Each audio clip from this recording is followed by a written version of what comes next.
Welcome back to New World Next Week. I'm James Corbett at CorbettReport.com. And I'm James Evan Pilato for MediaMonarchy.com. I would do all I could in my role to not comply with this proposal.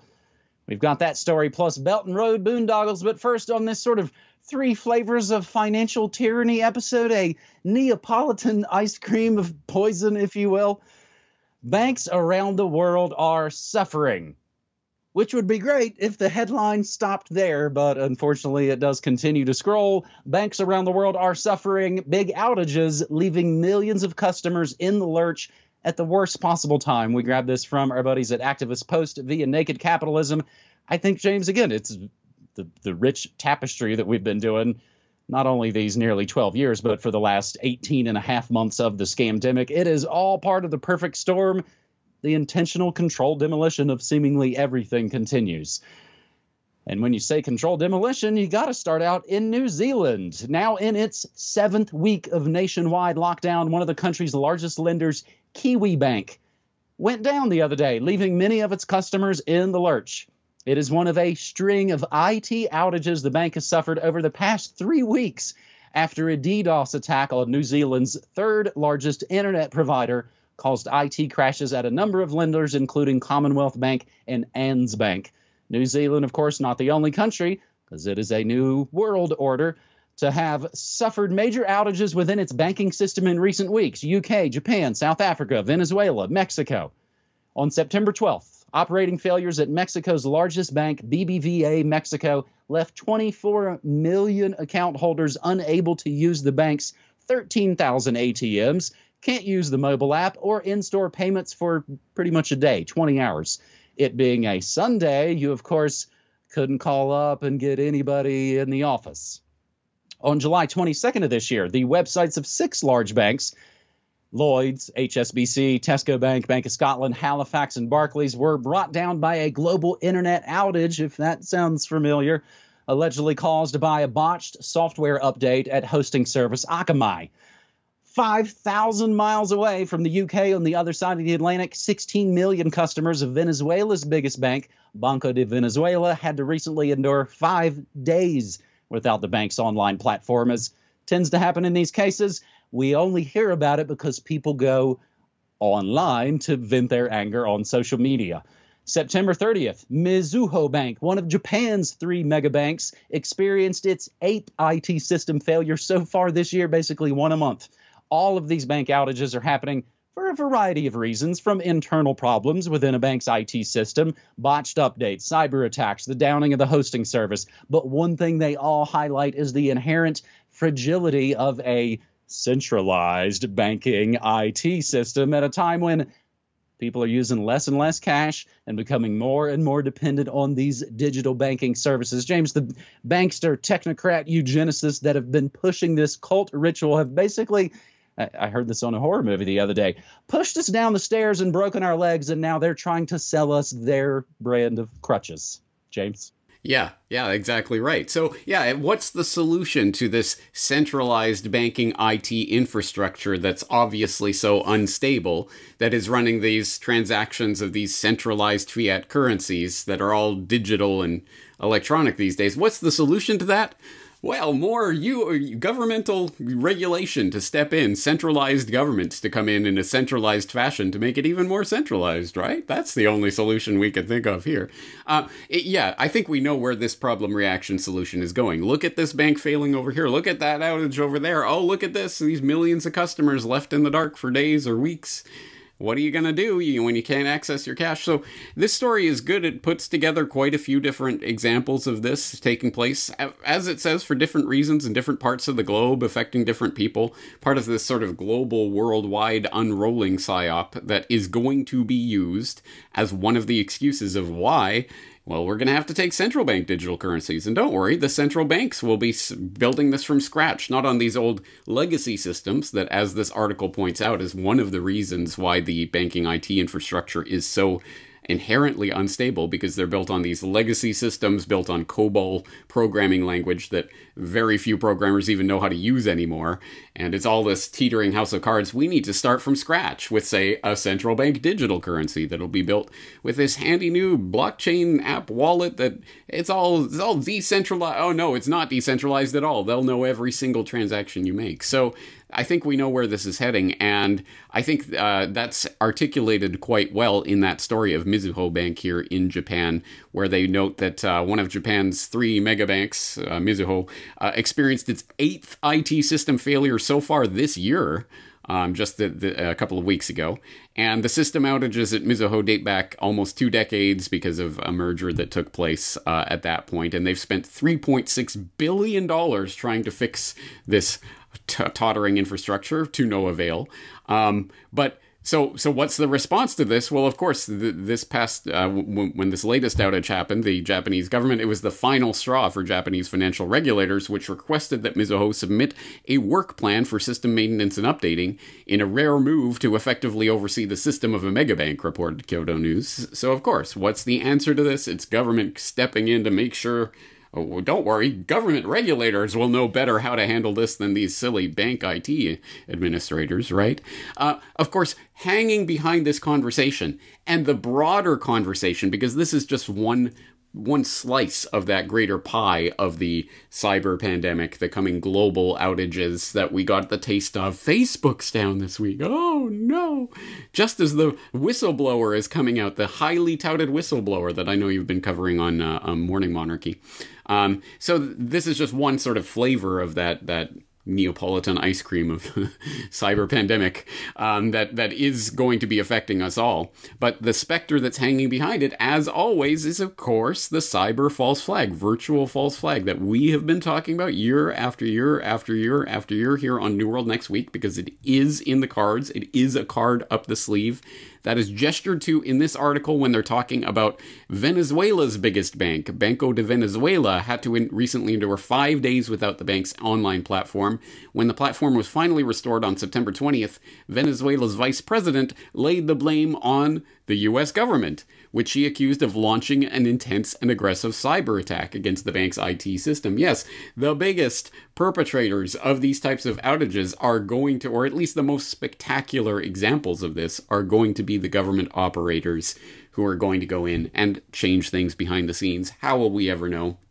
We cite it each and every single time, but let's cite it one more time for the new people in the audience. There is an iPatriot Act sitting in the wings, waiting for the big, spectacular cyber terror, cyber pandemic event to come along so that they can completely change the infrastructure of the internet itself, or at the very least how you access that infrastructure. And it's going to be fingerprints or scans or whatever it is. You will need a license to access the internet after their big false flag goes into effect. And probably the most effective way to bring that about would be an attack on the banking infrastructure, the internet, the IT infrastructure for banking, because when it hits your pocketbook and you can't access your bank account for days, weeks, months, if that happened, it would be total, utter chaos. People would be pleading, do anything, please, Mr. Government. So I think we know where this is heading, or at least could head, and we need to find the real solution, which is not to put more faith in big government to regulate the big banks for their big centralized IT infrastructure. How about finding ways that don't rely on that infrastructure to transact with each other? And if people are interested in that, I would suggest they go back to what I talked about at the very beginning of the year, Solutions Survival Currency, talking about different ways people can be starting now, when they still have the opportunity to do so, to try to construct currency alternatives outside of this centralized structure that they're creating. As I've kind of talked about these many years, that when this I-9/11 event comes, we'll know it because it'll be like a punch in the face book. And I think we got that small little taste of that this week. Give us more power and control and we'll totally save you next time, they always say. Our second segment on this New World Next Week, episode 462, keeps it on point. China's Belt and Road faces growing opposition from participating countries as debts mount. We have got your D-Walled article from the Epoch Times. China's Belt and Road Initiative, BRI, facing growing opposition from participating countries as their debts associated with Chinese projects mount. This according to a recent study. Launched in 2013, and we talked about it right here on New World Next Week. Launched in 2013 by Chinese leader Xi Jinping, the Brick and Road Initiative, Belt and Road Initiative, I should say, might be losing its impetus due to a debt-based backlash, according to a study from Aid Data, a research lab at William and Mary's Global Research Institute. And again, everything we cite is always mentioned and linked up down in the show notes. The study analyzed 13,427 projects backed by China in more than 165 countries over 18 years. The project's total value amounts to $843 billion. Aid Data found that 35% of BRI's projects dealt with implementation projects such as corruption scandals, labor violations, environmental hazards, and public protests. Brad Parks, one of the study's authors, said a growing number of policymakers in low and middle income countries are mothballing high-profile BRI projects because of overpricing, corruption, and debt sustainability concerns. We will include the link to the PDF. Banking on the Belt and Road, insights from a new global data set of 13,427 Chinese development projects. James, a slightly different angle on the money masters. Slightly different, but ultimately amounts to much of the same thing, doesn't it? So the first objection that people would, could, and should raise about an article like this is the Epoch Times. And yes, exactly right. Yes, obviously a biased source that clearly participates in that phony Sinophile debate that I've been talking about recently. And they're clearly on the Sinophobe side. It's the CCP virus, I tell you. So obviously, look at this quizzically, but thankfully, we don't have to take their interpretation or their word for it. There are a lot of objectively identifiable, verifiable facts about the real world that can be gleaned from an article like this, or more importantly, from the underlying study that this is based on. So, I mean, for example, they looked at 13,427 projects in 165 countries over 18 years, totaling $843 billion worth of projects. 35% of BRI's projects deal with implementation problems such as corruption scandal, labor violations, environmental hazards, and public protests. 42 low and middle income countries have public debt exposure to China that exceeds 10% of their GDP. They underreport their exposure to these problems because they factor in GDP growth generally as being sort of baked into the cake. Well, because we're getting this infrastructure project, we're going to have larger GDP, therefore it pays for itself, right? Which isn't, of course, always happening. In fact, there's a report that stated 23% of countries involved in the BRI said their BRI-based debt is building external debt up to unsustainable levels.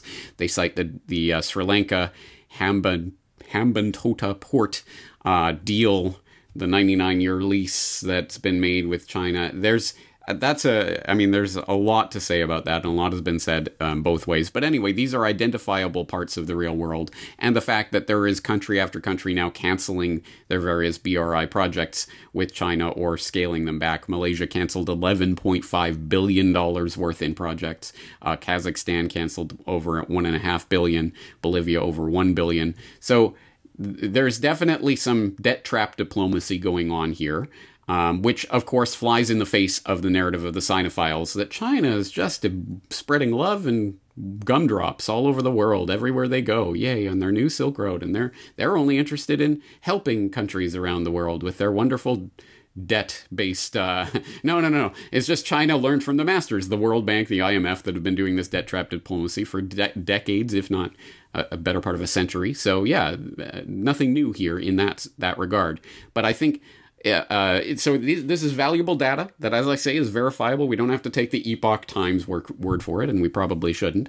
But there's real verifiable data about what is going on here and what this Belt and Road Initiative is really aiming at on a geopolitical scale. And we have to factor that into the greater discussion, which is not about the 2D nation-state Sinophile phony debate, which is controlled on both sides. We have to look at the deeper level of this. And I think now is the time specifically to be introducing this conversation, now that we're getting it's really ramping up now, and look at how many flights China is doing over Taiwan airspace now, and any day now they could kick off. All this talk is ramping up again, so I think it's exceptionally important to bring the deeper level of this discussion up. I will, in that regard, I will point people to my recent discussion with Whitney Webb on Unlimited Hangout about this very topic. I also recently, just the other day, recorded a conversation with Thaddeus Russell on the Unregistered podcast, and we went over this in great detail as well. That should be up probably by the time you're listening to this, but anyway, in the near future. So let's spread that information and deepen this debate so that we don't get trapped in the phony two sides controlled opposition debate that they want us to have on topics like this. Newbie novice question here. I'm not sure if you can comment on this. I'm surprised they're allowed to mothball projects they don't like. I guess I kind of assumed this was, like, as you mentioned, IMF style debt slavery at the barrel of a gun. So they're able to sort of pick and choose? It probably depends on each individual deal, but I am assuming that there are clauses in these deals for cancellation that probably come with default penalties. But again, I don't know, and I'm sure it's different from project to project and country to country.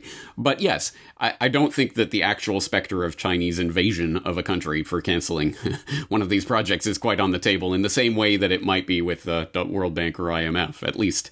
The wink and the nudge, hey, NATO's going to be angry at you guys if you guys don't pay us, kind of thing.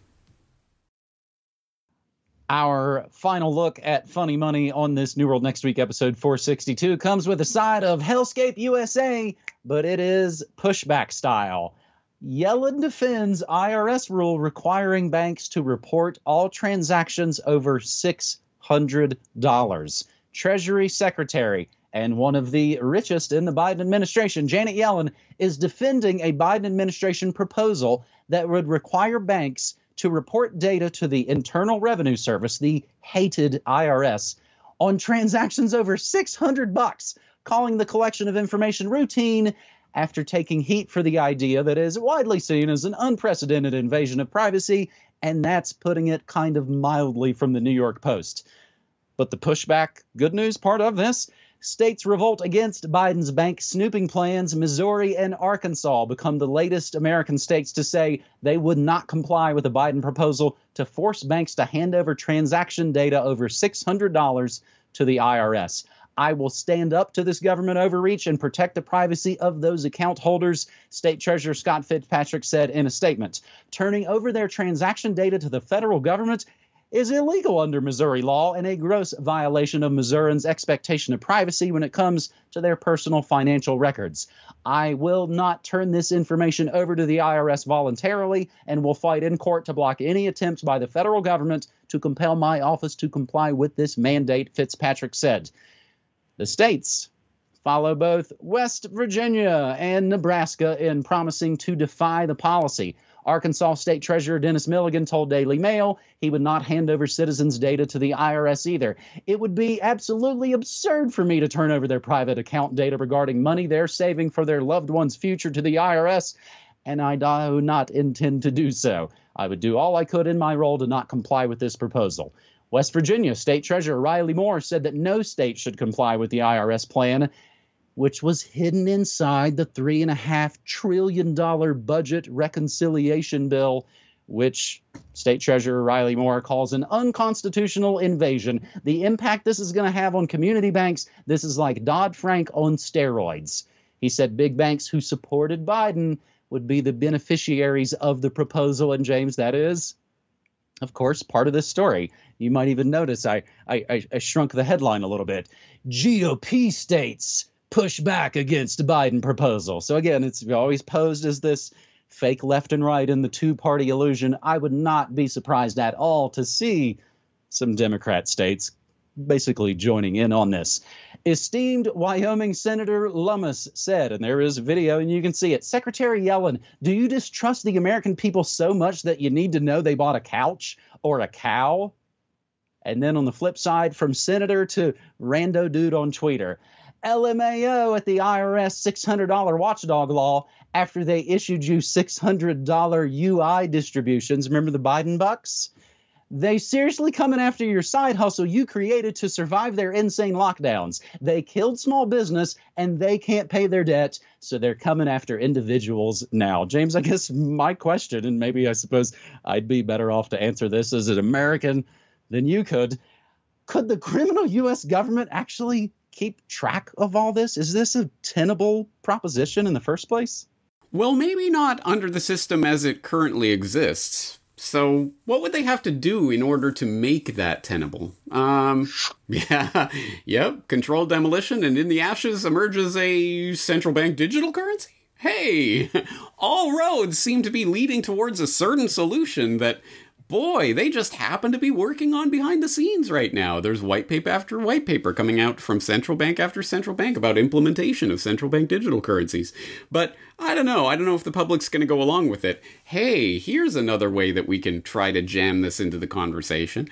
Oh, poor federal government. We're trillions down from what we should be because you guys are hiding too much money from us. How about if we make it so that we can see literally every transaction that takes place in the economy? That'll solve it.